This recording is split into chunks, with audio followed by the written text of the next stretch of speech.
చదువు లేనివాడని మీరు చిన్న చూపు చూసిన మనిషి దగ్గరికి చదువుకున్న మీ భర్త కోసం ఉద్యోగం అడగడానికి వచ్చారు. ఆ రోజు ఆయన్ని ఎవరికైనా పరిచయం చేయడానికే నామూషిగా ఫీల్ అయ్యారు. కానీ ఈ రోజు ఆయన పరిచయం కోసం ఎంతో మంది విఐపీలు ఎదురు చూస్తున్నారు. పని పాట లేని పల్లెటూరు బయటను అవమానించారు. ఆయన ఈ రోజు ఎంతమంది ఎంఏలకు ఎంబీఏలకు ఉద్యోగాలు ఇస్తున్నారో తెలుసా? నేను మిమ్మల్ని ఎత్తిపొడవడం లేదు, ఎదుటి మనిషిని తక్కువగా అంచనా వేయడం తప్పని చెప్తున్నాను. సాధారణంగా ప్రతి మగాడి విజయం వెనక ఒక ఆడది ఉంటుందంటారు.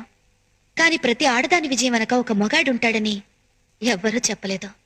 బట్ నేను చెప్తున్నాను, నా విజయం వెనక నా భర్త ఉన్నాడా?